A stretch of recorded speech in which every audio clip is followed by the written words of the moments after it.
Hello everyone, welcome back to the YouTube channel.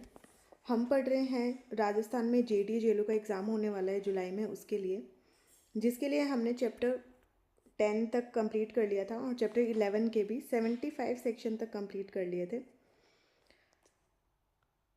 और अब तक जितने भी सेक्शन हुए हैं उन सब में ईच एंड एवरी सेक्शन के एमसीक्यू को साथ में डील किया गया है ताकि कोई भी प्रोविज़न छूटे ना और अलग से एक्ट ना पढ़ने की ज़रूरत पड़े और ना ही एमसीक्यू की ज़रूरत पड़े। तो स्टार्ट करते हैं हम सेक्शन 76 से, क्योंकि 75 तक इससे लास्ट वीडियो में हमने कवर कर लिया है। ये जो चैप्टर 11 है ये बहुत इंपॉर्टेंट चैप्टर है, इस एक्ट का सबसे इम्पोर्टेंट सेक्शन है, चैप्टर है। तो हम स्टार्ट करते हैं। Section 76, fine realised to be paid to the authority. Section क्या कहता है कि इस एक्ट में जो भी प्रोसिक्यूशन है से जो भी फ़ाइन वसूल किया जाएगा प्रोसिक्यूशन से, वो सब अथॉरिटी को दिया जाएगा। ओके। एक्ट के लिए ऑफेंस पर लगाया गया फ़ाइन रिकवर किया जाएगा। रिकवर किया हुआ फ़ाइन अथॉरिटी को दिया जाएगा और फ़ाइन की राशि अथॉरिटी के पक्ष में जमा होगी और उसके कार्यों में उपयोग होगी। ये सिंपल सा सेक्शन है।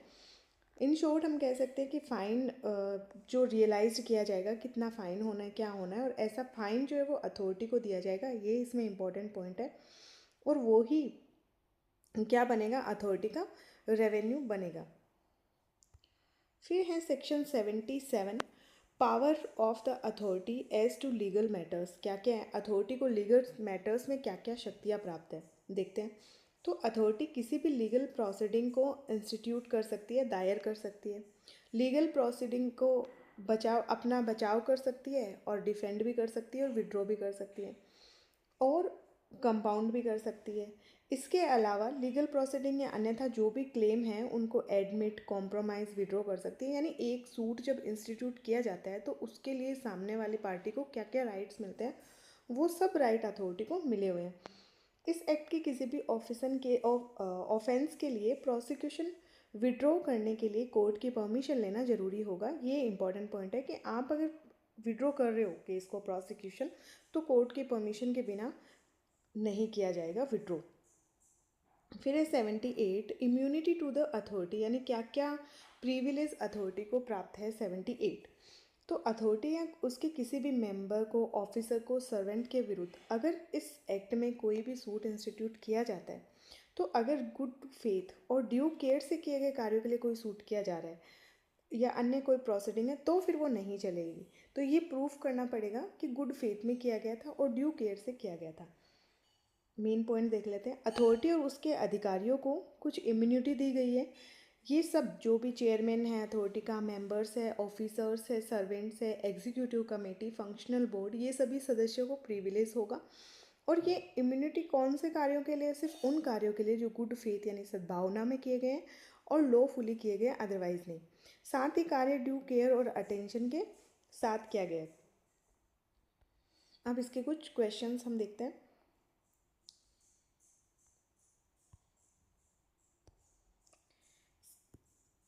देखते हैं इन सेक्शन में क्या क्या क्वेश्चंस बनते हैं। सेक्शन 76 के अनुसार इस एक्ट के अंतर्गत जो भी प्रोसिक्यूशन वसूल किया गया है, जो फ़ाइन दिया जाता है, वो कहाँ जमा होगा? तो वो हमेशा अथॉरिटी को दिया जाएगा।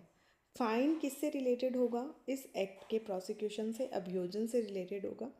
सेक्शन 76 के अंतर्गत फ़ाइन का उपयोग किसके राजस्व यानी रेवेन्यू में किया जाएगा? तो किसके रेवेन्यू की तरह होगा? वो अथॉरिटी के रेवेन्यू की तरह होगा। फिर सेक्शन 77 के अनुसार अथॉरिटी किस कार्य की शक्ति रखती है? तो उसके पास ये पावर है, वो किसी भी व्यक्ति के ऊपर या किसी भी टीम अथॉरिटी के ऊपर मुकदमा कर सकती है, सूट इंस्टीट्यूट कर सकती है, अपने आप को डिफेंड कर सकती है और वापस विड्रॉ भी सूट का किया जा सकता है। यानी उपरोक्त सभी। सेक्शन 77 अथॉरिटी किस ऑफेंस को कंपाउंड कर सकती है? कौन से ऑफेंस को?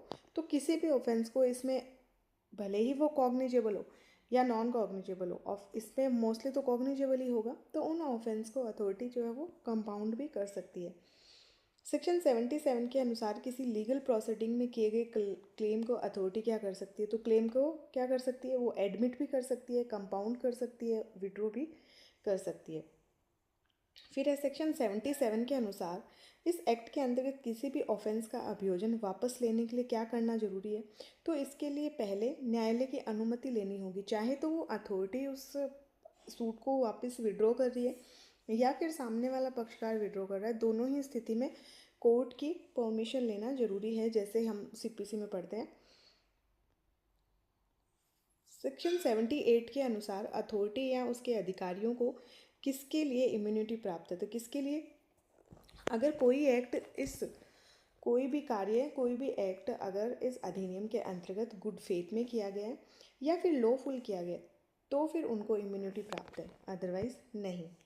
78 के अंतर्गत किन किन व्यक्तियों को इम्यूनिटी प्राप्त है, तो सभी को हमने पढ़ा था, चेयरमैन, मेंबर, ऑफिसर, सर्वेंट्स जो भी है उन सबको इम्यूनिटी प्राप्त है। फिर सूट प्रोसिक्यूशन या लीगल प्रोसीडिंग कब नहीं चलेगी, कब नहीं चलेगी, सेम वही घुमा फिरा के क्वेश्चन कि अगर वो गुड फेथ में किया गया है और अगर लॉफुल किया गया है तो ऐसी स्थिति में प्रोसिक्यूशन आगे नहीं चलेगा। अब इसके आगे वाले क्वेश्चन देखते हैं सेक्शंस। सेक्शन 79 बात करता है suit of notice of suit against authority, कि अथॉरिटी के अगेंस्ट अगर सूट इंस्टीट्यूट किया गया है तो उसकी क्या प्रोसेस होगी। तो अथॉरिटी के खिलाफ अगर किसी भी व्यक्ति के द्वारा सूट इंस्टीट्यूट किया जाता है तो पहले एक रिटर्न में नोटिस देना होगा अथॉरिटी को। इम्पोर्टेंट है, वेरी वेरी वेरी इंपॉर्टेंट है ये लिमिटेशन। अथॉरिटी या उसके सदस्य या अधिकारी या कर्मचारी के खिलाफ अगर कोई सूट इंस्टीट्यूट किया गया है तो सूट इंस्टीट्यूट करने से पहले 2 महीने का रिटर्न नोटिस देना होगा, तभी वो सूट एडमिट किया जाएगा, वो एप्लीकेशन एडमिट किया जाएगा। नोटिस कहाँ दिया जाएगा, तो कार्यालय में दिया जाएगा और जहाँ उस व्यक्ति का पता ज्ञात है जिसे सूट करना है। और नोटिस में क्या क्या लिखना होगा, सेम वही क्वेश्चंस जैसे हम अगर सरकार के अगेंस्ट या उसकी ओर से सूट इंस्टीट्यूट करते हैं, जैसे पहले सीपीसी में सेक्शन 80, तो उसमें नोटिस देना जरूरी है। यही सब चीज़ें लिखनी होगी, कोज ऑफ एक्शन क्या था, किस कारण से आप कर रहे हो, क्या रिलीफ चाहिए, अगर कंपनसेशन चाहिए तो कंपनसेशन का अमाउंट क्या होना चाहिए, और प्लेंटिफ का नाम और पता, ये सारी डिटेल उस नोटिस के अंतर्गत होनी चाहिए। नोटिस दिए जाने के बाद का स्टेटमेंट भी प्लेंट में होना चाहिए कि नोटिस मतलब उसकी एक जीरोक्स भी आपको लगानी होगी। इन सूट फॉर इंजेक्शन मात्र यहाँ नोटिस देने के उद्देश्य से ही नष्ट हो जाए वहाँ ये प्रोविज़न लागू नहीं होगा। यानी अगर कोई सिर्फ इंजेक्शन की एप्लीकेशन लगा रहा है, सूट की इंस्टीट्यूट पूरा सूट इंस्टीट्यूट नहीं कर रहा है, तो वहाँ ये नोटिस देना जरूरी नहीं है। अन्य सभी मामलों में सूट कोज ऑफ एक्शन उठने के 1 साल के भीतर ही दायर किया जाना चाहिए। इमूवेबल प्रॉपर्टी की रिकवरी या चाहे वो टाइटल डिक्लेरेशन का सूट हो। तो इसमें 2 तरह की लिमिटेशन हमने दी है, एक तो 2 मंथ का नोटिस देना जरूरी है, दूसरा कोज ऑफ एक्शन जिस दिन उठा उसके 1 साल के अंदर अंदर कोर्ट में आ जाओ, अदरवाइज एडमिट नहीं किया जाएगा। सेक्शन 80 है mode of proof of record, यानी अथॉरिटी के पास में जो भी रिकॉर्ड्स की सर्टिफाइड कॉपी है उनको एज ए एविडेंस स्वीकार किया जाएगा, ये सेक्शन 80 कहता है। तो अथॉरिटी के पास में चाहे कितने भी डॉक्यूमेंट्स रखे हो, चाहे वो रिसिप्ट हो, चाहे एप्लीकेशन हो, प्लान, नोटिस, ऑर्डर, रजिस्टर, इन सब की एंट्री एक रजिस्टर में होगी और डॉक्यूमेंट की जो कॉपी है उसको एविडेंस के रूप में स्वीकार किया जाएगा कोर्ट में। ये कॉपी अथॉरिटी के लीगल कीपर या जयपुर डेवलपमेंट कमिश्नर या उसके द्वारा अधिकृत किसी व्यक्ति द्वारा ड्यूली सर्टिफाइड की हुई होनी चाहिए, ये इंपॉर्टेंट है। और ऐसी सर्टिफाइड कॉपी को प्राइमा फेसिया एविडेंस माना जाएगा। प्राइमा फेसिया मतलब देखते ही उसे स्वीकार कर लिया जाएगा जब तक कि आप कॉन्ट्रेरी उसे प्रूफ ना कर दो। उस मामले में और ट्रांजैक्शन के संबंध में स्वीकार्य होगी जो उस एंट्री या डॉक्यूमेंट में दर्ज है। यानी अगर कोई ट्रांजैक्शन किया गया है तो आप एज ए एविडेंस आपके जेटी के पास में जो भी एंट्रीज है उन सबको शो कर सकते हो और वो प्राइमा फेसी एविडेंस ही माना जाएगा। जो भी ओरिजिनल डॉक्यूमेंट एंट्री पेश करने की आवश्यकता नहीं होगी अगर सर्टिफाइड कॉपी पेश कर दी गई है, क्योंकि लॉ हमें ये प्रोविज़न देता है कि जैसे मेन डॉक्यूमेंट्स को आप नहीं जमा करवा सकते तो उसकी certified copy as a evidence admit की जा सकती है। ये हम काफ़ी सेक्शंस में एक्ट में देखते ही हैं। अब इसके कुछ क्वेश्चंस देखते हैं। सेक्शन 79 के अनुसार अथॉरिटी के विरुद्ध अगर कोई सूट इंस्टीट्यूट करना है तो पहले क्या देना होगा, तो क्या देना होगा, तो 2 महीने का लिखित में एक नोटिस देना जरूरी है। फिर नोटिस सूट दायर करने के कितने समय पहले देना होगा, सेम क्वेश्चन 2 माह पहले घुमा फिरा के आ सकता है। अगर आप नोटिस दे रहे हो तो उस नोटिस में क्या क्या इंक्लूड होना चाहिए, ये इंपॉर्टेंट है, सारे सेक्शन ये इंपॉर्टेंट है इस चैप्टर के। कोज ऑफ एक्शन, रिलीफ का नेचर, कंपनसेशन, अमाउंट, प्लेंटिफ का नाम और पता, ये सब होना चाहिए। सिर्फ एक चीज़ से काम नहीं चलेगा। फिर 79(2) के अनुसार इमूवेबल प्रॉपर्टी की रिकवरी या टाइटल डिक्लेरेशन से संबंधित सूट की अवधि के भीतर, यानी जिस दिन कोज ऑफ एक्शन उठा उसके 1 वर्ष के भीतर भीतर सूट इंस्टीट्यूट करना आवश्यक है।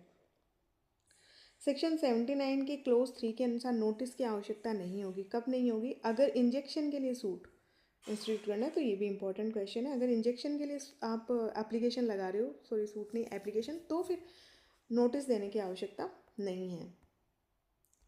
80 में देखते हैं। सेक्शन 80 के अनुसार अथॉरिटी के पास किस रिकॉर्ड की कॉपी प्राइमा फेसी एविडेंस मानी जाएगी? तो अगर अथॉरिटी के पास अपने कोई रिसिप्ट है, एप्लीकेशन है, कोई भी प्लान, नोटिस, ऑर्डर, एंट्री या कोई भी डॉक्यूमेंट है, तो उनकी अगर सर्टिफाइड कॉपी है तो उसे प्राइमा फेसी क्या माना जाएगा? एविडेंस माना जाएगा। सेक्शन 80 के अनुसार रिकॉर्ड की सर्टिफाइड कॉपी को कौन सर्टिफाइड करेगा? तो हमें या तो लीगल कीपर जैसे अब जेलो, अगर हम जेलो बनेंगे तो उसके लिए लीगल ही हो गया, वो लीगल कीपर हो गया, या फिर जेडीए कमिश्नर जो हो गया उसके द्वारा, या कोई भी अधिकृत व्यक्ति उनके द्वारा।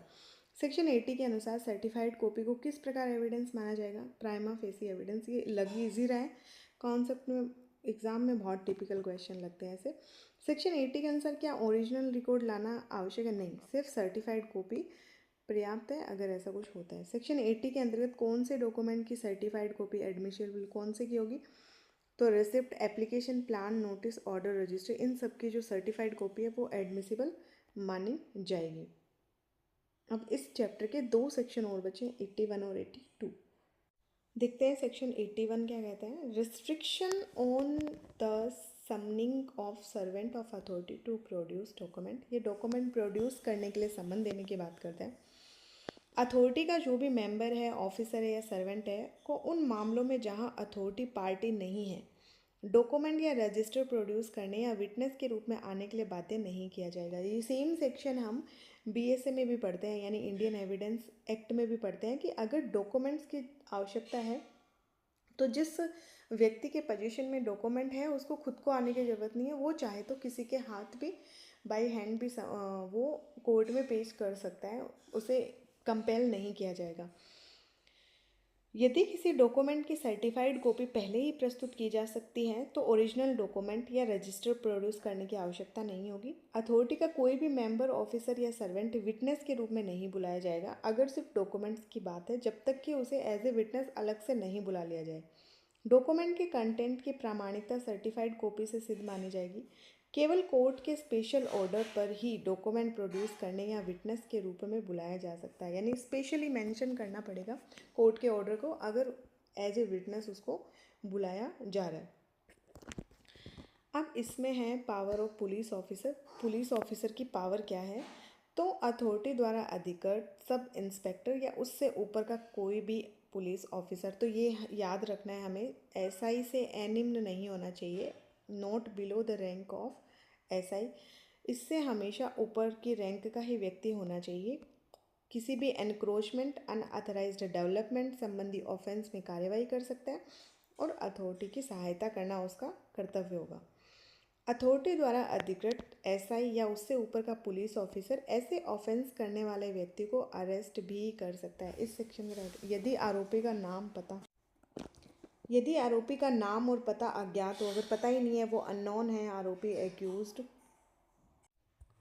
या पुलिस ऑफिसर को ये संदेह हो, तो उसे थाने के नाम और पता सही ज्ञात होने तक रोक भी सकता है। बिना जुडिशियल मजिस्ट्रेट के आदेश के 24 घंटे से अधिक के लिए नहीं रोक सकता। सेम वही सीआरपीसी और बीएनएसएस वाले प्रोविजन। सभी पुलिस ऑफिसर का कर्तव्य है कि इस एक्ट के प्रावधानों को उल्लंघन के किसी ऑफेंस की सूचना तुरंत अथॉरिटी को दे।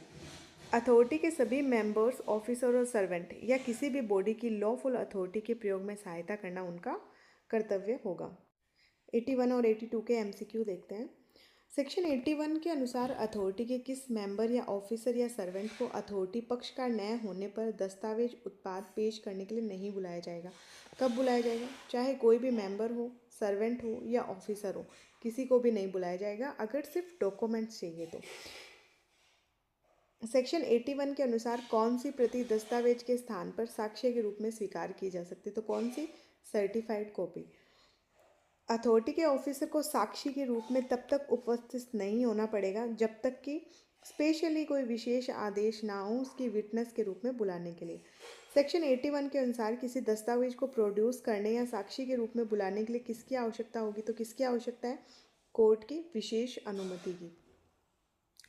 82 के अनुसार न्यूनतम किस रैंक का पुलिस ऑफिसर अथॉरिटी द्वारा अधिकृत होने पर अपराध करने वाला व्यक्ति को गिरफ्तार कर सकता है? ये इंपॉर्टेंट है, इसमें ऐसे क्वेश्चन हम स्किप कर देते हैं, लेकिन आते हैं कि एसआई से अबव रैंक का, या तो एसआई होना चाहिए या एसआई से अबव रैंक का व्यक्ति पुलिस ऑफिसर होना चाहिए। किन मामलों में पुलिस ऑफिसर को अधिकार प्राप्त है कि वे किसी व्यक्ति को गिरफ्तार कर सकता है? तो अगर किसी ने एनक्रोचमेंट कर लिया, यानी अतिक्रमण या फिर डेवलपमेंट कर लिया है, अनऑथराइज डेवलपमेंट किया है, तो इन दोनों ही मामलों में व्यक्ति को गिरफ्तार किया जा सकता है। सेक्शन 82 के अनुसार गिरफ्तार व्यक्ति को अधिकतम कितने घंटे के भीतर जुडिशियल मजिस्ट्रेट के समक्ष पेश करना होगा? तो 24 घंटे के अंदर। 82 के अनुसार सभी पुलिस ऑफिसर का कर्तव्य है कि वे क्या करें? अथॉरिटी के अधिकारों की सहायता करें। तो हमने चैप्टर 11 तक कंप्लीट कर लिया है। अब चैप्टर 12 है इस एक्ट का लास्ट चैप्टर, मिसलेनियस, जिसमें सेक्शन 83 से 102 तक है। टोटल 20 सेक्शन है। इनको हम नेक्स्ट सेशन में कवर करेंगे। Stay tune and thank you so much. Keep watching.